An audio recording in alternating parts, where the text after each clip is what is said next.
En un principado donde todo parece gloria, donde el sol parece brillar más que en cualquier otro rincón del Mediterráneo, donde el azul parece ser más azul, y donde vivía una princesa monegasca cuya vida, a ojos del mundo, era un desfile de lujo, glamour y fiestas interminables bajo el cielo azul de la Riviera. Los periódicos la retrataban siempre envuelta en sedas, cubierta de joyas, sonrisas impecables para la gente. Su existencia era un cuento de hadas moderno, pero tras las murallas doradas del palacio se tejía otra historia. Allí donde las cámaras no alcanzaban y las crónicas oficiales callaban, la princesa tenía enemigos silenciosos, personas que, con la misma elegancia con la que alzaban copas de champán, ocultaban saetas silenciosas e intrigas afiladas. No eran adversarios visibles, ni tampoco eran cualquiera. Eran varios frentes que le tocó lidiar a la princesa Grace de Mónaco, anteriormente conocida como la estrella de Hollywood Grace Kelly. Esos enemigos operaban en susurros, en reuniones a puertas cerradas y en miradas que decían más que las palabras. Por un lado, la princesa, aunque reina en Hollywood, plebeya en Europa, sostenía rivalidades en varios frentes a la vez. El primero, para conseguir el reconocimiento y la aceptación de los homólogos principescos europeos, las casas reales europeas. Y el segundo frente, para resolver las intrigas monegascas de su familia política, como la hermana de su marido Rainiero. Una de esas enemistades era con la cantante María Callas, para ese momento casada con Aristóteles Onassis, uno de los hombres más ricos del mundo, y que en su yate el Cristina paseaban por el puerto de Mónaco mientras organizaban fiestas y se tostaban al sol. Para muchos, Onassis era el príncipe en la sombra de Mónaco. Poseía una jugosa participación en el casino de Montecarlo, para ese entonces el principal interés económico del principado, así como múltiples propiedades en la roca. Hasta se afirmó que fue el naviero griego quien sugirió a Rainiero que se casara con Grace Kelly. Así que desde su boda principesca en el 56, la actriz tuvo que aprender a lidiar con los aires de grandeza del multimillonario y sobre todo la llegada de María Callas.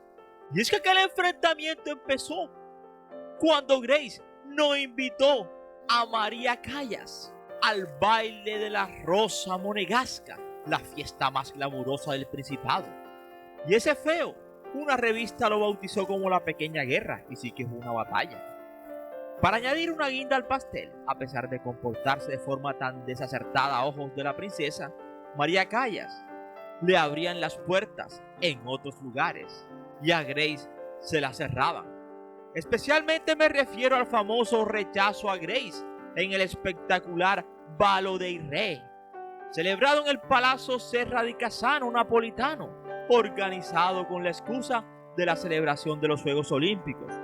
Toda mujer que tenía un título en Europa y una tiara acudió a aquel baile. Todas, menos Grace Kelly, que a pesar de encontrarse en la ciudad, fue vetada por la mismísima madre de la reina Sofía, la reina Federica de Grecia. Por supuesto, María Callas sí acudió a la velada real del brazo de su amante y asistente. Así, fue la humillación más grande de su época para Grace Kelly, una humillación pública. Pero Callas no era la única enemiga de Grace Kelly. Dentro de la propia familia monegasca tenía enemigos. Para empezar, su suegra, la princesa Carlota, madre de Rainiero, nunca aceptó del todo a la estrella de Hollywood, considerándola una extranjera sin raíces nobiliarias. Y para remate, y en sintonía, la relación con su cuñada, la princesa Antonieta, hermana de Rainiero, estuvo marcada por la hostilidad, un ambiente sofocante y una batalla de Versalles. Esa no figuró en los libros, pero sí en una noche nevada de 1973, en la que María Antonieta podía haber revivido la pompa de las fiestas sin salir de casa gracias al encuentro que enfrentó a la moda norteamericana con la francesa, que quiso el trono de Mónaco. Antonieta conspiró contra su hermano incluso cuando se enamoró de un teniente alemán durante la ocupación alemana en el segundo insuceso bélico mundial.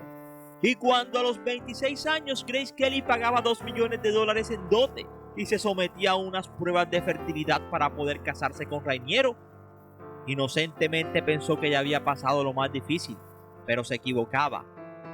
Para ella Rainiero era el caballero de brillante armadura que la iba a rescatar de los romances infelices y la vida de cartón de piedra que quizá padecía en Hollywood. Pero lo que se encontró en Mónaco fue el jet set de película más grande del mundo, en el que estaba condenada a interpretar su papel día tras día mientras aguantaba, entre bambalinas, los ataques de su cuñada. Pero no sería la única enemiga, una cantante, una cuñada y una suegra. También fue Jackie Kennedy, sí, la mujer de Kennedy.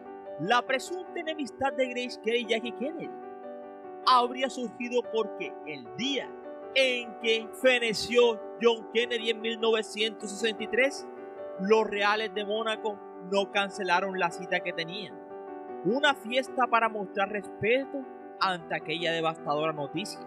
Así que no cancelaron una fiesta por parte de los príncipes, ya que había aparecido John Kennedy, una razonable razón por la cual tendrían una enemistad Jackie Kennedy y Grace Kelly.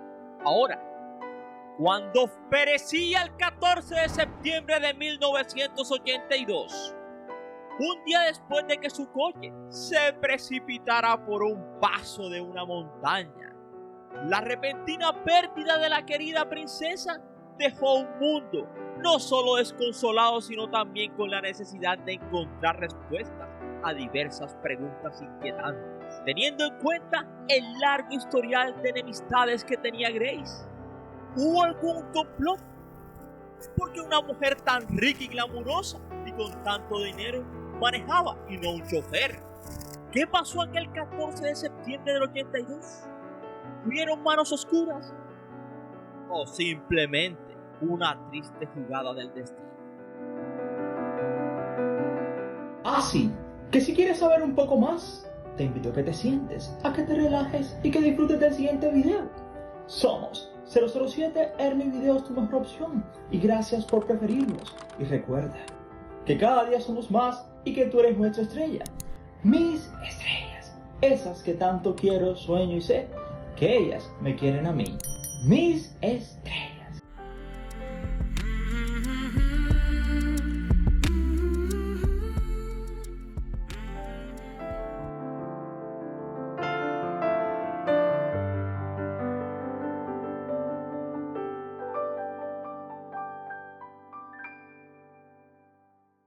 Nacida como Grace Kelly en 1929 en Filadelfia, la princesa Grace tenía una magia que, en retrospectiva, hacía parecer que siempre había estado destinada a la grandeza. Paradójicamente, su última película que hizo se llamó Alta Sociedad, del 56 antes de casarse.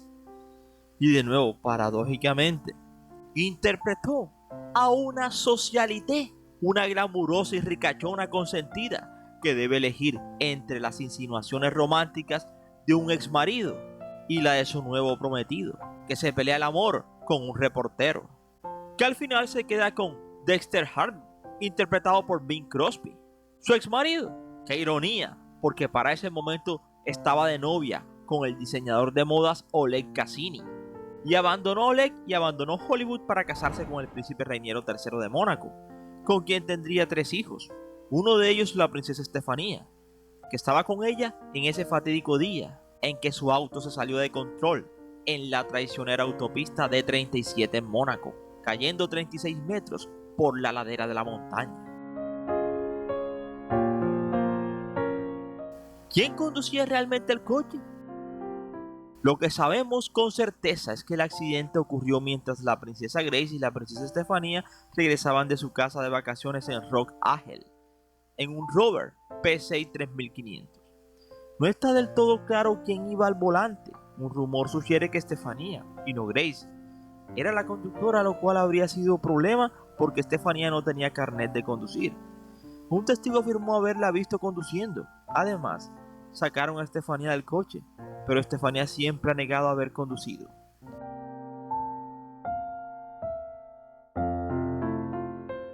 Otro misterio aún sin resolver es por qué la princesa Grace había estado conduciendo. Porque era millonaria y porque fácilmente podía tener un chofer, que era lo más adecuado. Otra complicación sobre la cuestión de quién conducía es que, si bien Estefanía no tenía licencia, Grace era conocida por detestar conducir. Entonces, ¿qué pasó? Después del incidente automovilístico en Mónaco, en la década de los años 70, se le escuchó jurar que no volvería a conducir para siempre a Grace Kelly, y a partir de entonces contrató a un chofer, excepto ese día fatídico.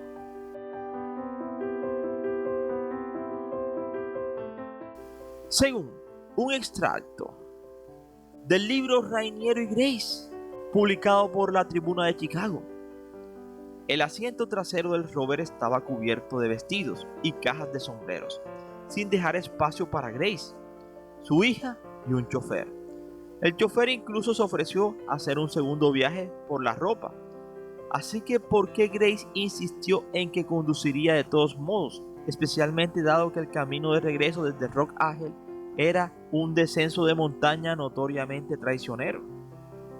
Eso quizá nunca lo sabremos, pero algo raro pasó aquel día.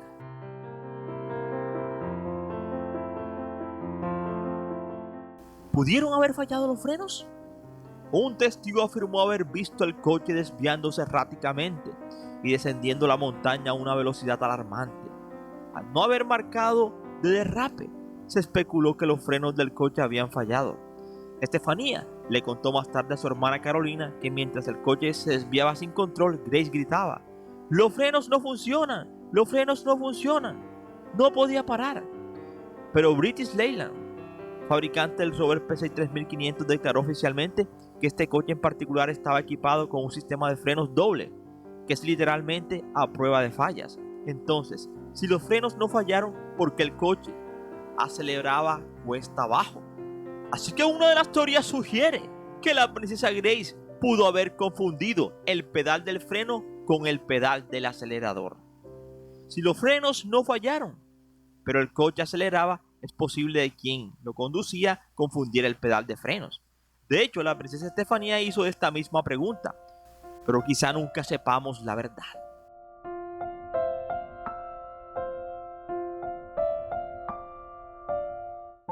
¿Sufrió un derrame cerebral Grace? Los médicos que examinaron a Grace tras el accidente le diagnosticaron 2 hemorragias cerebrales, una de las cuales fue causada por el impacto. Como resultado, se especuló que Grace había sufrido un derrame cerebral mientras conducía, lo que impidió frenar.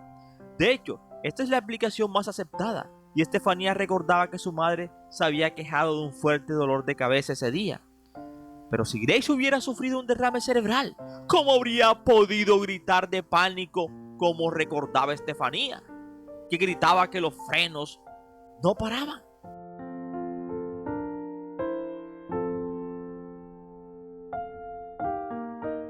¿Qué había estado pensando la princesa Grace ese verano? No se sentía muy bien, comentó Carolina, la hija mayor de Grace. Estaba increíblemente cansada, el verano había sido muy ajetreado, no había parado de ir y hacer cosas en todo el verano, había hecho demasiado, sin embargo, nunca lo mencionó ni se quejó, pero no estaba en plena forma. Otros señalan que había estado sufriendo síntomas de menopausia, pero ¿qué relevancia tiene todo esto en lo que sucedió ese fatídico día? También se tejió una teoría sobre una supuesta conspiración, pero que nunca se llegó a comprobar por una sencilla razón: que Grace no tenía enemigos capaces ni razones para hacerle daño. Total, nunca quizás se sepa si esas teorías son ciertas o no. Lo único cierto es que pereció un incidente, y esa es la única verdad hasta ahora. Y esperamos que te haya gustado este interesante video, no sin antes decirte gracias por preferirnos, y recuerda que cada día somos más y que tú eres nuestra estrella. Mis estrellas, esas que tanto quiero, sueño y sé que ellas me quieren a mí. Mis estrellas.